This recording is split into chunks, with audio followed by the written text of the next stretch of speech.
আমি Mohammad Sakhawat Hossain, chief instructor computer, Khulna polytechnic institute. এই বৈশ্বিক করোনা ভাইরাসের মহামারীতে যে যেখানে আছেন, সুস্থ আছেন এবং আমার এই লাইভে, ফেসবুকে এই লাইভে যারা আছেন প্রত্যেককে শুভেচ্ছা জানিয়ে আমি আমার আজকের লেকচার শুরু করছি। আমার লেকচার এর বিষয় ডাটা স্ট্রাকচার অ্যান্ড অ্যালগোরিদম, চৌথ পর্ব কম্পিউটার টেকনোলজির জন্য। আজ আমি যে অধ্যায়টি আলোচনা করব সেটা প্রথম অধ্যায়, basic idea of data structure.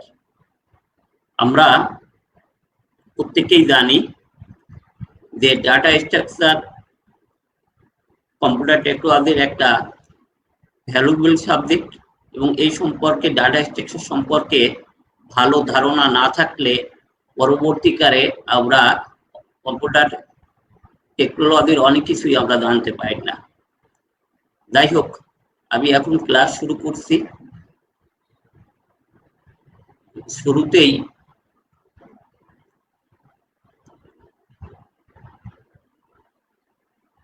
শুরুতেই আমরা জানবো যে ডাটা স্ট্রাকচারে শুরুতেই আমাদের জানতে হবে ডাটা ও ইনফরমেশন কি। আমরা জানি ডাটা শব্দের অর্থ হলো উপাত্ত। সাধারণ অর্থে কোনো বিষয় বা ঘটনার মান বা দলীয় মানের সমষ্টিকে ডাটা বলা হয়। ডাটার নিজস্ব কোনো স্বাধীন সত্তা নাই, অর্থাৎ ডাটা স্বাধীনভাবে কোনো কাজ করতে পারে না। যেমন এখানে উদাহরণ হিসেবে আমি দেখিয়েছি যে দেলোয়ারের বয়স 18 বছর। তাহলে এখানে দেলোয়ার একটি ডাটা, 18 একটি ডাটা। এখানে দেলোয়ার একজন নাম এবং 18 দ্বিতীয় ক্ষেত্রে তার বয়স নির্দেশ করে। এখানে আমরা একটা জিনিস খেয়াল করতে পারবো যে দেলোয়ার বা 18 স্বাধীনভাবে কিন্তু কোনো সত্তা প্রকাশ করে না, কিন্তু যখন হচ্ছে বলছি যে দেলোয়ারের বয়স 18 বছর, তখন এটা একটা স্বাধীন সত্তা প্রকাশ করে। এজন্য ডাটার অভাব নেই, অর্থাৎ আমরা যা কিছু বলবো, যে সমস্ত জিনিস বলবো বা দলীয় যা কিছু বলবো সবই ডাটা। এই ডাটাকে প্রক্রিয়া করে অর্থাৎ প্রসেস করে আমরা ইনফরমেশন পেয়ে থাকি। ইনফরমেশন শব্দের অর্থ আছে তথ্য। ইনফরমেশন বলতে আমরা বুঝি সংগৃহীত ডাটা বা উপাত্ত প্রক্রিয়াকরণের পর প্রয়োজন মতো সাজানো বা অর্থপূর্ণ অবস্থাকে তথ্য বা ইনফরমেশন বলে। আমরা অনেকেই ঘুরিয়ে ফেলি, আমরা ডাটাকে অনেকে ইনফরমেশন বলে ফেলি। এটা কিন্তু খুবই রং। এই জন্য আমার প্রিয় ছাত্রছাত্রীদেরকে আবারও বলছি, প্রত্যেকে যেন ডাটা এবং ইনফরমেশন তাকে যেন গুলিয়ে না ফেলে। ইনফরমেশন সর্বদাই মনে রাখতে হবে যে ডাটাকে প্রসেস করলে আমরা ইনফরমেশন পেয়ে থাকি। আবার ইনফরমেশনটাকে যদি আবার পুনরায় যখন প্রসেস করি, তখন কিন্তু সেই ইনফরমেশনটা তখন ডাটা হিসেবে কাজ করে। সবসময় আমার মনে রাখতে হবে ডাটার প্রক্রিয়ালব্ধ ফলাফলই ইনফরমেশন। যেমন পরীক্ষার ফলাফল, বয়সের গড় ইত্যাদি। অর্থাৎ এক কথায় আমরা বলতে পারি যে প্রসেসকৃত ডাটাটাকেই আমরা ইনফরমেশন বলতে পারি। তবে আমাদের অবশ্যই খেয়াল রাখতে হবে ইনফরমেশন একটা পরীক্ষালব্ধ ফলাফল। আমাদের পরীক্ষায় অনেক সময় ডাটা ও ইনফরমেশন সংজ্ঞা না আকারে পার্থক্য আকারেও আসতে পারে। এই জন্য তোমরা এই বিষয়টা অবশ্যই খেয়াল রাখবা। ইনফরমেশনের কিন্তু স্বাধীন অস্তিত্ব আছে, কিন্তু ডাটার কিন্তু স্বাধীন অস্তিত্ব নাই। এই বিষয়টি প্রত্যেকে একটু অবশ্যই খেয়াল করবে। নেক্সট, এখন ডাটা সম্পর্কে জানতে গেলে আমাদের ডাটা টাইপ, অর্থাৎ আমাদের যে ডাটাগুলো আমরা ইউজ করি বা ব্যবহার করি, সেই ডাটাগুলোর প্রকারভেদ বা ডাটা কোন ধরনের, সেই জিনিসগুলো আমাদের অবশ্যই জানা লাগবে। সেই জন্য আমি এখানে ডাটা টাইপ একটু ছক আকারে তোমাদের সবার উদ্দেশ্যে উপস্থাপন করছি। ডাটা টাইপ সাধারণত আমরা দুই টাইপের ডাটা টাইপ আমরা ব্যবহার করে থাকি, একটা হচ্ছে কনস্ট্যান্ট ডাটা টাইপ আর একটা হচ্ছে variable data type. Constant data type অর্থাৎ যে ডাটা সর্বদা স্থির থাকে, তার মানের পরিবর্তন হয় না, সেটাকে বলে কনস্ট্যান্ট ডাটা টাইপ। আর যে ডাটা টাইপের মান সর্বদা পরিবর্তনশীল তাকে আমরা ভেরিয়েবল ডাটা টাইপ বলি। কনস্ট্যান্ট এবং ভেরিয়েবল এই উভয় প্রকার ডাটা টাইপকে আমরা আবার তিন ভাগে ভাগ করতে পারি। এটা হচ্ছে logical, numeric, character. Variable data টাইপও একইভাবে লজিক্যাল, নিউমেরিক এবং ক্যারেক্টার। লজিক্যাল অর্থ হচ্ছে যুক্তিমূলক। লজিক্যাল ডাটা কোনগুলো, যেমন অ্যান্ড, অর, নট, এরকম কোন কন্ডিশন যখন আমরা আসে যুক্তিমূলক, অর্থাৎ যে দুটো বালকের মধ্যে যদি আমি তুলনা করি যে কোন বালকের বয়স বেশি, হ্যাঁ বা না বা ট্রু বা ফলস, এরকম কোন যুক্তি বোঝায় সে জিনিসগুলোকে বলি আমরা লজিক্যাল ডাটা। নিউমেরিক্যাল ডাটা অর্থাৎ সংখ্যাবাচক, সংখ্যাবাচক যে ডাটাগুলো যে কোনো সংখ্যা নির্দেশ করে সেগুলোকে বলি নিউমেরিক ডাটা টাইপ। আর ক্যারেক্টার অর্থাৎ যে কোনো আমার কিবোর্ডে প্রতিটা কি যেমন একটা ক্যারেক্টার, এগুলোকে বলে ক্যারেক্টার। এগুলো ডিটেলস হয়তো বিভিন্ন প্রোগ্রামিং ল্যাঙ্গুয়েজে এগুলো প্রত্যেকেই তোমরা হয়তো প্রত্যেকেই শুনেছো। আমি এজন্য এটা খুব বেশি দীর্ঘ আলোচনায় আমি এটা যাব না। নিউমেরিক ডাটা টাইপ অর্থাৎ সংখ্যাবাচক ডাটা টাইপ আবার দুই ধরনের, একটা হচ্ছে ইন্টিজার আর একটা হচ্ছে ফ্লোট। ইন্টিজার অর্থাৎ পূর্ণ সংখ্যা, আর যে পূর্ণ সংখ্যা যেগুলো সেগুলোকে বলি ইন্টিজার, আর দশমিক যুক্ত সংখ্যাগুলোকে আমরা বলি ফ্লোট। এখন আমি যদি লিখি 1 তাহলে সেটা ইন্টিজার, কিন্তু আমি যদি লিখি 1.0 তাহলে সেটা কিন্তু 1 নির্দেশ করলেও কিন্তু সেটা ইন্টিজার হবে না, সেটা অবশ্যই ফ্লোট ডাটা টাইপ হবে। এবার আসি আমাদের মূল বিষয়, যে সাবজেক্টটা আমরা পড়ছিলাম, ডাটা স্ট্রাকচার। ডাটা স্ট্রাকচারটা কি জিনিস? ডাটা স্ট্রাকচার আমাদের প্রত্যেকেই, আবার এই জিনিস ছাত্রছাত্রীদের উদ্দেশ্যে বলছি, প্রত্যেকেই যেন এটা অবশ্যই ভালো করে খেয়াল করে।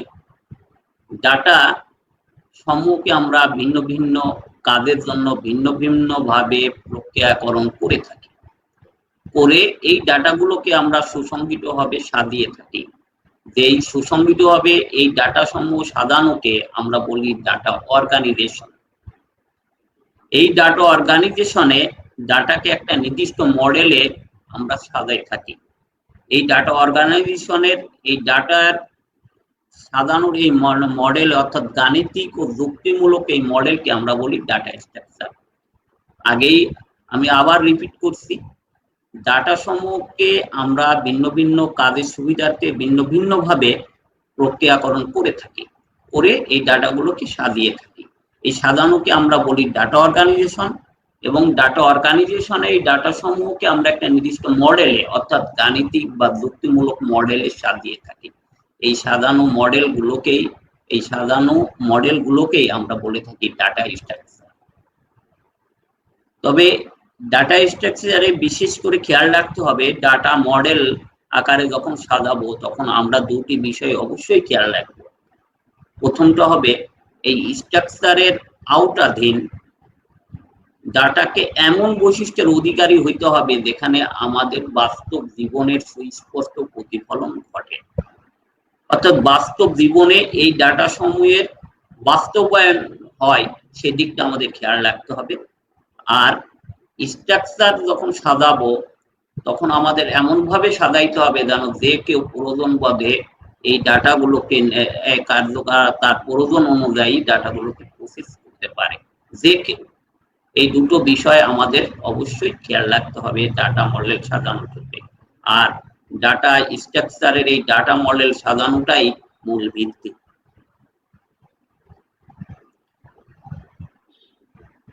ডাটা স্ট্রাকচারের ক্লাসিফিকেশন বা প্রকারভেদ আমরা এখন দেখি ডাটা স্ট্রাকচার কে মূলত আমরা দুই ভাগে ভাগ করতে পারি। একটা আছে প্রিএমটিভ ডাটা স্ট্রাকচার, একটা আছে non primitive data structure. Primitive data structure আর কে আমরা 4 ভাগে ভাগ করে থাকি: integer, float, character, pointer. Non primitive data structure কে আমরা 3টে ভাগে ভাগ করে থাকি। একটা আছে অ্যারেজ, লিস্ট, ফাইলস। লিস্ট আবার দুই টাইপের, একটা লিনিয়ার লিস্ট আর একটা নন লিনিয়ার লিস্ট। লিনিয়ার লিস্টটাকে আবার আমরা দুই ভাগে ভাগ করি, স্ট্যাক, কিউ। নন লিনিয়ার লিস্টটাকে আমরা দুই ভাগে ভাগ করে থাকি, গ্রাফ এবং ট্রিজ। আমাদের প্রত্যেকে বইতে এই প্রতিটা বিষয় আলোচনা করা আছে। আমি এখানে এই বিষয়ের ভিতরে আলোচনায় আমি যাব না। প্রত্যেকটা বিষয় প্রতিটা অধ্যায়ের পরবর্তীতে আমরা আলোচনা করব। আমি এর পরের স্লাইডে যাই। ডাটা স্ট্রাকচারের ক্ষেত্রে আমরা যে কোথায় কি কি ডাটা স্ট্রাকচারের কি কি অপারেশন আমরা করে থাকি সেই বিষয়টা আমরা এখন দেখব। ডাটা স্ট্রাকচারের অপারেশন ক্ষেত্রে দুই টাইপের অপারেশন আমরা করে থাকি। একটা হচ্ছে মৌলিক অপারেশন আর একটা হচ্ছে বিশেষ অপারেশন বা স্পেশাল অপারেশন। মৌলিক অপারেশন চারটি: ট্র্যাভার্সিং, ইনসারশন, ডিলিশন, সার্চিং। বিশেষ অপারেশন ক্ষেত্রে অর্থাৎ ডাটা স্ট্রাকচারকে বিশেষ অপারেশন সবসময় মৌলিক অপারেশন চারটে: ট্র্যাভার্সিং, ইনসারশন, ডিলিশন এবং সার্চিং। আর কিছু কিছু ক্ষেত্রে আমরা এই দুটো অপারেশনও করে থাকি, একটা সর্টিং এবং মার্জিং। আমরা এখন এই অপারেশনগুলোর সম্পর্কে হালকা বর্ণনা করি আমরা। ট্র্যাভার্সিং কি?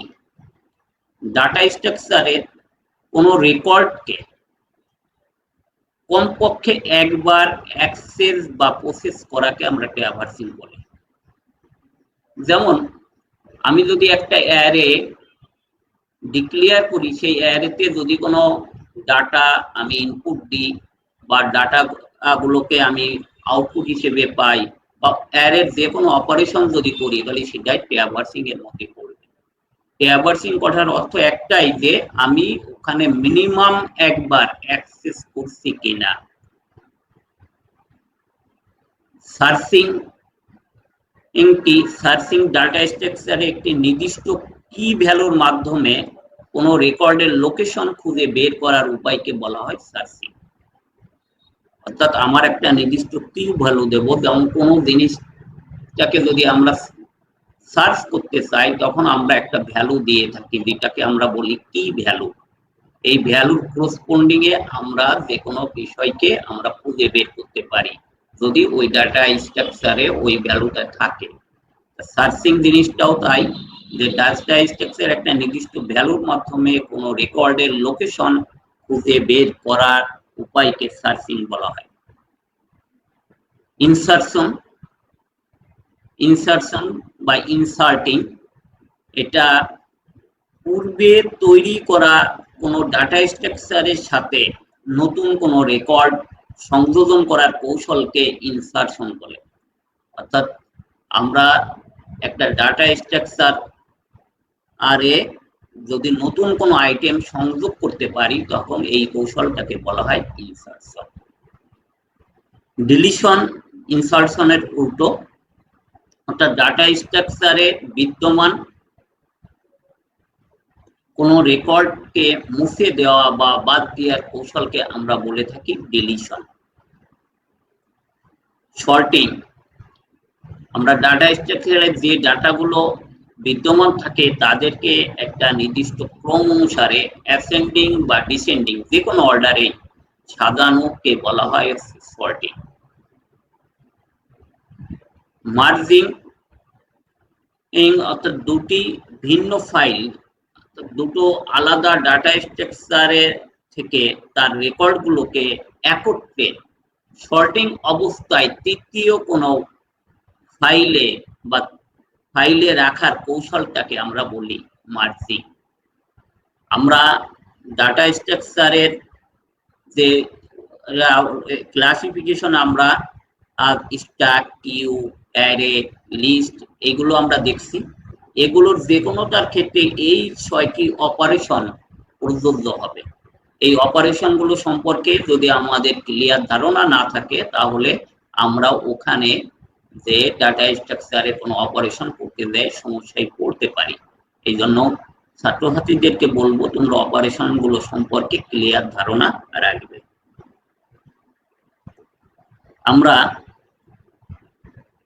আমরা এখন দেখব অ্যারে ও লিস্ট কি জিনিস।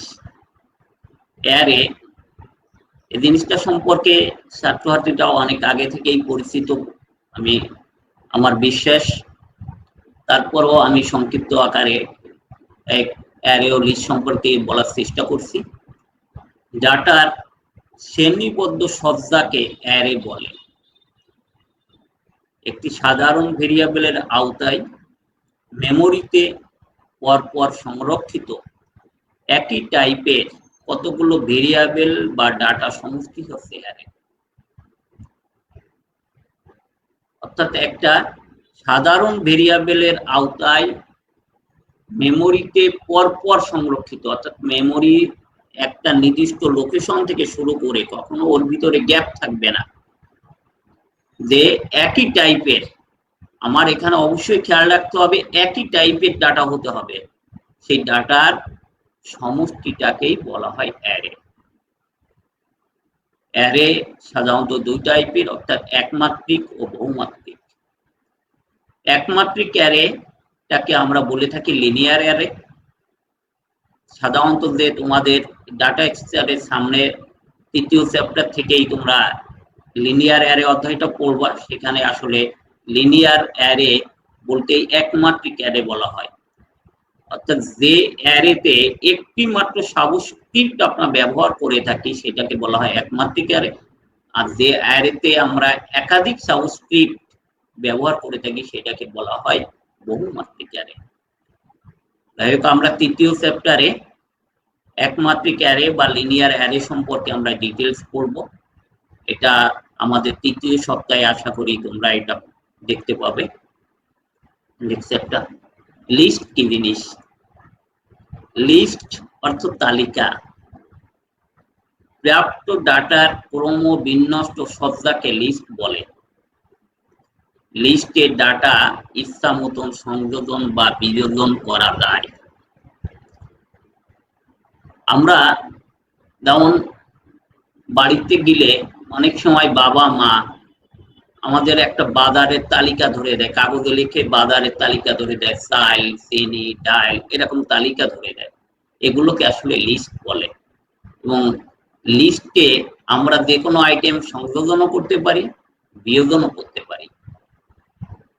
পরীক্ষায় প্রায় আসে অ্যারে ও লিস্টের মধ্যে পার্থক্য, তখন আমরা অনেকেই এটা তালগোল পাকিয়ে দেয়।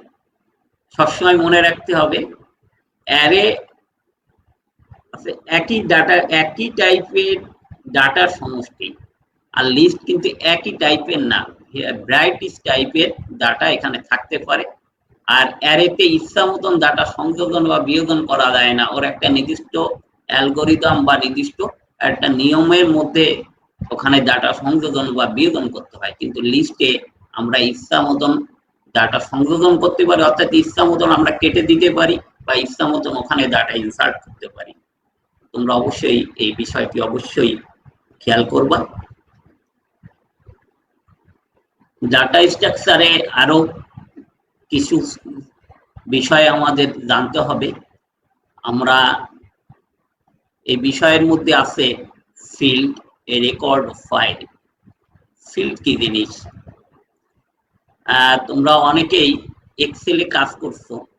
এক্সেলে ওখানে যেমন রো এবং কলাম আছে, ওখানে রো গুলো সাধারণত এক থেকে নির্দেশ করা থাকে 1 2 3, কিন্তু ওখানে কলাম গুলোতে তোমরা দেখছো যে এ বি সি ডি থেকে জেড পর্যন্ত আবার এ এ এ বি এরকম গুলো থাকে। ওগুলোর প্রতিটাই আছে এটা একটা ফিল্ড। অর্থাৎ ফিল্ড যদি সংজ্ঞা আকারে যদি বলি, ডাটা সংগঠনে কয়েকটি ক্যারেক্টার বা বর্ণ বা অঙ্ক ইত্যাদি নিয়ে গঠিত একটি আইটেমকে ফিল্ড বলা হয়।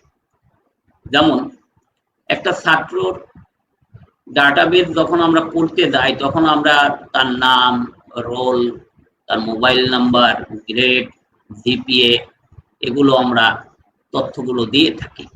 এই সমস্ত তথ্যটাই এক একটাই প্রতিটাই এক একটা ফিল্ড। যেমন নাম একটা ফিল্ড, রোল একটা ফিল্ড, মোবাইল নম্বর একটা ফিল্ড, গ্রেড একটা ফিল্ড। আর পরস্পর সম্পর্কযুক্ত কতগুলো ফিল্ড মিলে গঠিত হয় একটা রেকর্ড। যেমন একজন ছাত্রের নাম, রোল, গ্রেড এগুলো মিলে তার একটা রেকর্ড গঠিত হয়। এবং ডাটাবেজে রেকর্ড সমূহ সাধারণত এক বা একাধিক টেবিল আকারে সংরক্ষিত থাকে। বিশেষ করে যারা এক্সেলে কাজ করছো তারা প্রত্যেকেই এ জিনিস সম্পর্কে ওয়াকিবহুল। ফাইলটা কি? ফাইল হচ্ছে পরস্পর সম্পর্কযুক্ত কতগুলো রেকর্ডের সুসংবদ্ধ সমন্বয়কে ফাইল বলা হয়।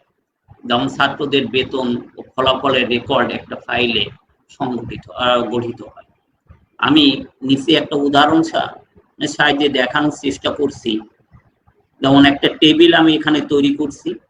টেবিলে আমার 3টে ফিল্ড দেখতে পাচ্ছি, ক্রমিক নম্বর, রোল, নাম। নিচে ক্রমিক নম্বর 001 দিয়ে তার রোল নম্বর আর নাম রাসেল। এভাবে আমি রাসেল, সালাম, রোমা এভাবে দেখাচ্ছি। এখানে ফিল্ড হচ্ছে কোনগুলো? ক্রমিক নম্বর, রোল, নাম। এই তিনটেকে আমি এই তিনটে এখানে ফিল্ড হিসেবে আছে। এখানে আমি 3টে রেকর্ড এখানে সংযোজন করেছি, রেকর্ড 1, রেকর্ড 2, রেকর্ড 3। আর সম্পূর্ণটা মিলেই হচ্ছে একটা ফাইল বা একটা টেবিল। আশা করি এই বিষয়টা বুঝতে পারছে সবাই। আমরা ডাটা স্ট্রাকচারে বিভিন্ন এখানে টি, যদিও টি অধ্যায়টা আমরা ডিটেলস আলোচনা করব, তারপরও এখানে টি জিনিসটা আমরা হালকাভাবে এখানে দেখার চেষ্টা করব। টি হলো এক ধরনের ডাটা স্ট্রাকচার, অর্থাৎ যে ডাটা স্ট্রাকচারে হায়ারার্কিক্যাল সুস্পষ্ট প্রতিফলন ঘটে তাকে ট্রি বলে। হায়ারার্কিক্যাল জিনিসটা কি? অর্থাৎ হায়ারার্কিক্যাল জিনিসটা হচ্ছে, যেমন আমরা যদি একটা গাছকে যদি চিন্তা করি, প্রথমে গাছ এর কাণ্ড থেকে বিভিন্ন শাখা প্রশাখা বের হয় এবং লাস্টে যেমন পাতা থাকে গাছের। এই যে সম্পর্কটা, এটাই একটা হায়ারার্কিক্যাল সম্পর্ক। অর্থাৎ একটা থেকে তার শাখা প্রশাখা বেরিয়ে যদি দেয় একটা নির্দিষ্ট বস্তুতে দেয় শেষ হয়, তখন সেই সম্পর্ককে বলি হায়ারার্কিক্যাল সম্পর্ক। এখানে আমরা দেখতে পাচ্ছি একটা ট্রি এখানে দেখানো হয়েছে। এই ট্রিটার রুট, তার এখানে যদিও একটা বাইনারি ট্রি দেখানো হচ্ছে, বাইনারি ট্রি অর্থাৎ যে ট্রি দুইটার বেশি তার হচ্ছে চাইল্ড থাকতে পারবে না, সেটাকে বাইনারি ট্রি বলে। সর্বোচ্চ 2টা চাইল্ড থাকতে পারে, একটি থাকতে পারে, কিন্তু সর্বোচ্চ 2টার বেশি নয়। এই ট্রিতে আমরা দেখছি এটা রুট হিসেবে দেখছি, তার 2টো সাব ট্রি, অর্থাৎ লেফট চাইল্ড বি এবং সি আছে রাইট চাইল্ড। এই প্রতিটা জিনিসটাকে একটা সাব ট্রির মধ্যে অন্তর্ভুক্ত করতে পারি এবং এই ট্রিটা সংযোগ করা হয়েছে এদের মাধ্যমে। আবার বি সাব ট্রির ভিতরে চাইল্ড হিসেবে আমরা ডি, ই, এফ এগুলোকে দেখতে পাচ্ছি, এগুলোকে চাইল্ড নোড বলে। আর লাস্ট এটাকে বলি আমরা লিফ নোড, জি, এইচ এগুলো হচ্ছে লিফ নোড হিসেবে আমরা দেখতে পারি। এই ট্রিটা যে কোনো এক্সপ্রেশনকে আমরা ট্রির সাহায্যে প্রকাশ করতে পারি। যেমন আমি এখানে দেখানোর চেষ্টা করছি, 2x + y * a - 7b to the power cube, অর্থাৎ কিউব। এটাকে আমরা টি এক্সপ্রেশনে ট্রির সাহায্যে প্রকাশ করতে পারি। টি কে প্রকাশ করতে গেলে সবসময় মনে রাখতে হবে যে অপারেটর গুলো সবসময় রুটে থাকবে। যেমন আমি যদি এই এক্সপ্রেশনকে দুইটা ভাগে ভাগ করি, প্রথমটাকে 2x প্লাস ওয়াই এবং পরের অংশটাকে, তাহলে এই দুটার মাঝখানে আমার কাছে চিহ্ন না থাকলেও গুণ সম্পর্ক আছে। সেজন্য আমি প্রথমে স্টার অর্থাৎ গুণটাকে আমি রুট হিসেবে দেখানো হয়েছে। নেক্সট, তাহলে next part 2x plus Y, এই দুইটাকে সবসময় আমার অপারেটর আছে প্লাস, সেই প্লাস অপারেটর রুট হিসেবে আছে। তার লেফট সাইডে থাকবে তাহলে 2x, রাইট সাইডে থাকবে ওয়াই। 2x-টাকে আবার আমি ভেঙে দেখানো হয়েছে অর্থাৎ 2x অর্থাৎ 2 ইন্টু x। এই জন্য আমরা ক্লাসের লেফটে স্টার, তার হচ্ছে লেফটে 2 এবং রাইটে x দিয়ে, একইভাবে এপাশেও আমি দেখানো রাইট সাইডেও আমরা দেখতে পাচ্ছি প্রথমে পাওয়ার আছে, এই জন্য আমরা পাওয়ার চিহ্ন দিয়ে এই পাশে রাইট সাইডে যেহেতু 3 আছে সে 3 দিছি, আর লেফট সাইডে আবার a মাইনাস 7b, এখানে অপারেটর আছে মাইনাস চিহ্ন, তার লেফটে a, রাইটে 7b টাকেও আমরা 7 ইন্টু b, এই জন্য স্টার চিহ্ন দিয়ে আমি অর্থাৎ গুণ চিহ্ন দিয়ে 7 লেফটে এবং রাইটে b। এভাবে আমরা যে কোনো এক্সপ্রেশনকে টি আকারে প্রকাশ করতে পারি। তোমাদের উদ্দেশ্যে বলি, পরীক্ষায় থাকতে পারে যে কোনো একটা এক্সপ্রেশনকে টি আকারে প্রকাশ করার জন্য তোমরা প্রত্যেকে বইতে বিভিন্ন এক্সাম্পল আছে, সেই এক্সাম্পল গুলো এভাবে দিয়ে প্র্যাকটিস করবে, আশা করি সমস্যা হবে না। আমি আজকের লেকচার আর টপিক এখানে শেষ করছি।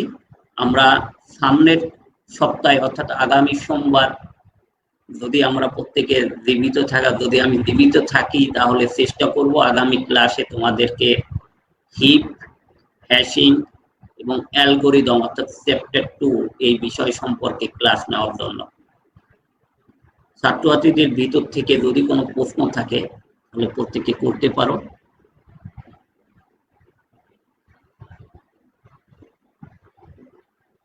হ্যালো, কারো কোনো প্রশ্ন আছে?